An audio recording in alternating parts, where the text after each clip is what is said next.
warahmatullahi wabarakatuh.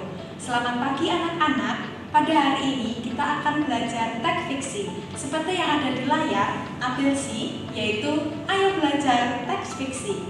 Apa itu teks fiksi?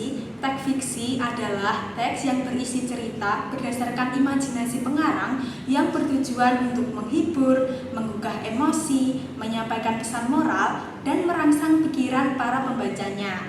Salah satu jenis teks fiksi adalah cerita rakyat. Apa itu cerita rakyat? Cerita rakyat adalah cerita yang berasal dari masyarakat dan berkembang pada masa lampau. Cerita rakyat menjadi ciri khas di setiap bangsa. Cerita rakyat memiliki kultur budaya yang beraneka ragam, meliputi kekayaan budaya dan sejarah masing-masing bangsa. Untuk materi selanjutnya, Ibu akan memaparkan mengenai ciri-ciri cerita rakyat. Yang pertama, cerita rakyat dituturkan secara lisan. Yang kedua, cerita rakyat disampaikan secara turun-temurun. Yang ketiga, cerita rakyat tidak diketahui siapa pengarangnya. Yang keempat, cerita rakyat ini biasanya mengandung nilai-nilai kemasyarakatan. Yang kelima, cerita rakyat memiliki sifat tradisional. Materi selanjutnya yaitu jenis cerita rakyat. Yang pertama ada mite, yang kedua ada legenda, dan yang ketiga ada dongeng. Mite adalah cerita yang dianggap benar-benar terjadi. Mite ini biasanya ditokohi oleh dewa atau makhluk setengah dewa. Mite ini ceritanya berasal dari dunia lain atau dapat juga cerita yang terjadi pada masa lampau. Yang kedua yaitu legenda. Legenda merupakan cerita rakyat yang berkembang secara turun-temurun secara lisan.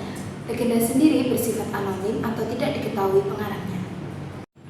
Yang ketiga yaitu dongeng. Dongeng merupakan cerita yang tidak benar-benar terjadi dan di berbagai hal banyak yang tidak masuk akal. Yang selanjutnya yaitu nilai-nilai. Yang pertama yaitu nilai budaya. Nilai budaya merupakan nilai yang berkembang di kalangan masyarakat secara turun-temurun. Nilai ini bersifat takut untuk ditinggalkan. Jika ditinggalkan, masyarakat akan mendapatkan dampak yang buruk. Yang kedua yaitu nilai moral. Nilai moral yaitu berisikan tentang nasihat-nasihat yang berkaitan dengan budi pekerti dan perilaku. Yang ketiga yaitu nilai agama. Nilai agama yaitu nilai yang berkaitan dengan agama. Yang keempat yaitu nilai pendidikan. Nilai pendidikan merupakan proses mendewasakan manusia melalui pengajaran. Yang kelima yaitu nilai estetika. Nilai estetika merupakan nilai yang berkaitan dengan keindahan dan seni. Yang keenam yaitu nilai sosial. Nilai sosial yaitu nilai yang berisikan tentang nasihat-nasihat ke masyarakat tentang kepatuhan, kepantasan dalam kehidupan sehari-hari.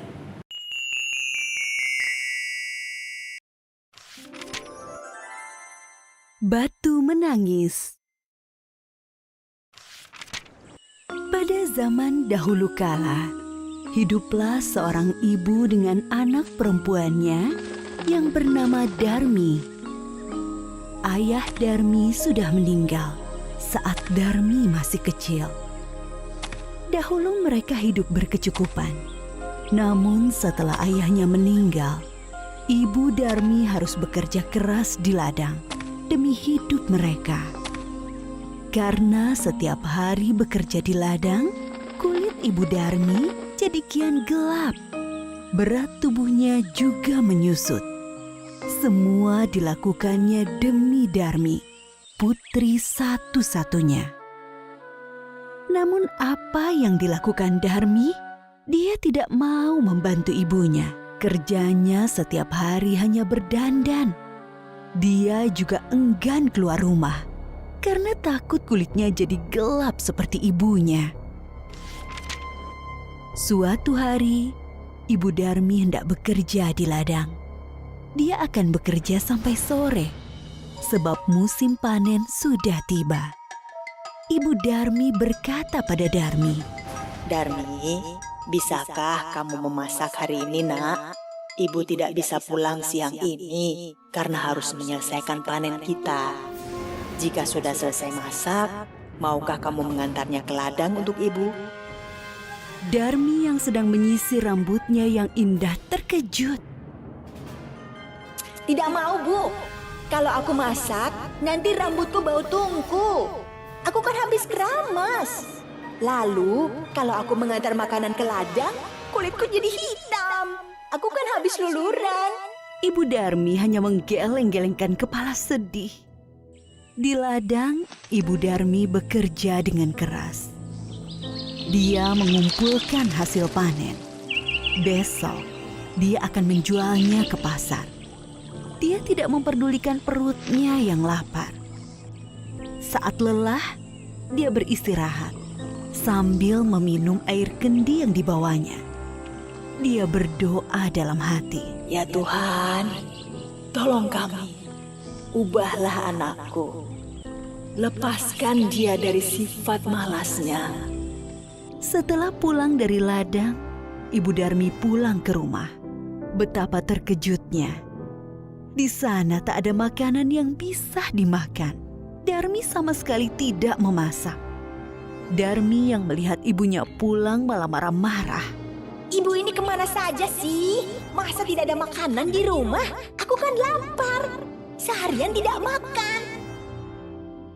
Darmi, tadi ibu kan sudah menyuruhmu untuk memasak. Aku tidak mau, Bu.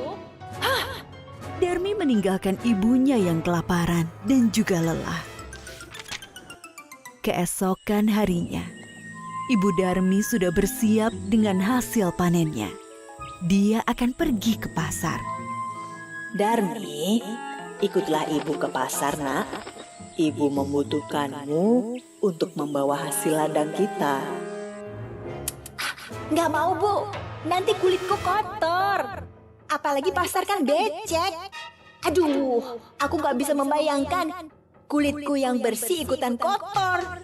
Akhirnya, ibunya ke pasar sendiri dengan membawa hasil ladang itu. Sorenya, Ibu Darmi membawa uang hasil panen.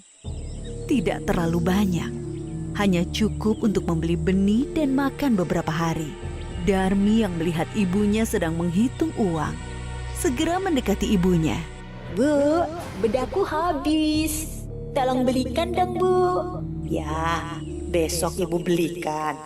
Tapi kamu harus ikut supaya ibu tidak salah beli.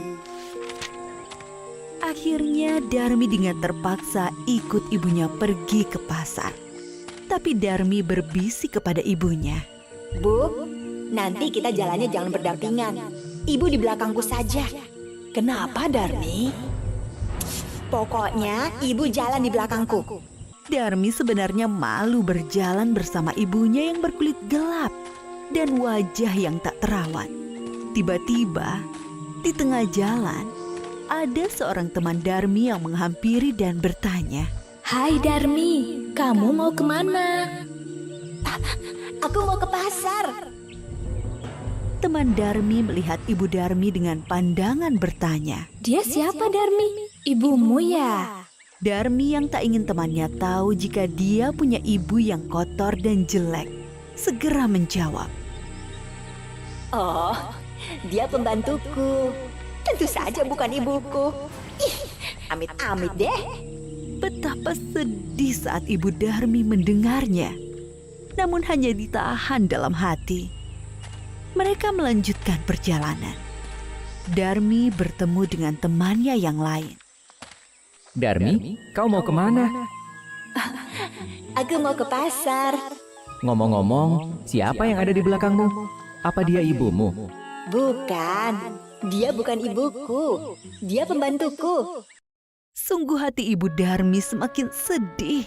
Begitu tega anaknya mengakui dirinya sebagai pembantu. Namun sekuat tenaga dia berusaha menahannya. Sampailah Darmi dan ibunya di pintu pasar. Saat mereka akan memasuki pasar, lagi-lagi Darmi bertemu temannya yang lain. Darmi, tumben kamu pergi ke pasar.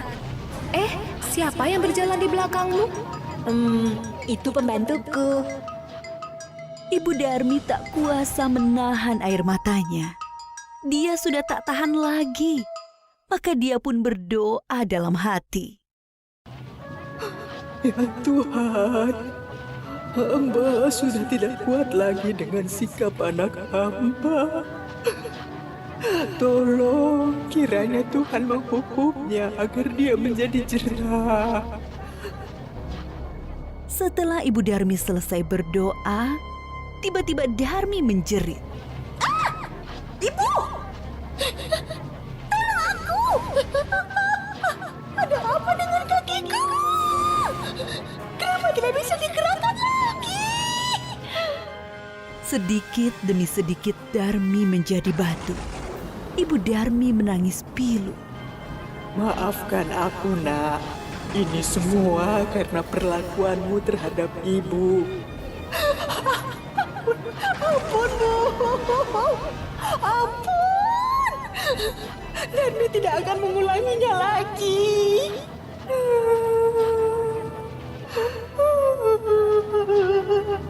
Darmi merintih sambil menangis meminta ampunan ibunya. Sayang, semua tak bisa kembali. Darmi tetap menjadi batu. Dia harus menanggung hukuman karena telah durhaka terhadap ibunya yang sudah merawat dan menjaganya hingga dia besar. Batu itu akhirnya dipinggirkan orang-orang dan disandarkan di tebing. Hingga sekarang, batu itu masih ada di Kalimantan Barat dan dinamakan Batu Menangis. Setelah memahami materi mengenai cerita fiksi yaitu cerita rakyat yang telah dipaparkan sebelumnya, mari kita akan memasuki permainan. Permainan ini bernama Wordwall. Nah, untuk masuk ke dalam permainan ini, kalian harus menekan link yang sudah tertera. Setelah menekan link, maka akan tampil gambar seperti pada layar. Di gambar ini ada tombol start. Nah, untuk masuk ke dalam permainan, kalian dapat menekan tombol start tersebut. Nah, di dalam permainan ini akan disediakan 10 pertanyaan dalam waktu 5 menit. Nah, pertanyaan yang disediakan ini berisi tentang informasi-informasi penting yang terdapat dalam video cerita rakyat yang telah ditayangkan sebelumnya. Nah, di sini Ibu akan menayangkan permainan Wordwall secara utuh agar kalian dapat mengerjakan permainan ini secara bersama-sama.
pada layar, di mana di situ ada skor, ada time, dan ada 3 tombol, yaitu leaderboard, show answer, dan start game. Nah, di tombol skor tersebut, kalian dapat mengetahui berapa nilai yang kalian dapatkan setelah kalian menjawab pertanyaan. Nah, dan yang time itu kalian dapat mengetahui berapa lama kalian mengerjakan pertanyaan tersebut. Setelahnya, kalian dapat menekan tombol leaderboard untuk menuliskan nama. Nah, nama ini berfungsi untuk mengetahui peringkat kalian di dalam permainan tersebut. Langkah selanjutnya adalah kalian menekan tombol show answer. Nah, tombol show answer ini berguna untuk mereview kembali pertanyaan dan jawaban yang telah kalian pilih pada permainan Wordwall. Nah, permainan ini berfungsi untuk melatih kepemahaman kalian mengenai materi, cerita rakyat, dan video cerita rakyat yang telah kalian tonton sebelumnya. Bagaimana pembelajaran pada pagi hari ini anak-anak? Semoga pembelajaran materi yang disampaikan oleh Ibu Salis, Ibu Aulia, dan Ibu Eglis dapat menambah wawasan kalian mengenai teks fiksi. Sampai jumpa di pembelajaran selanjutnya.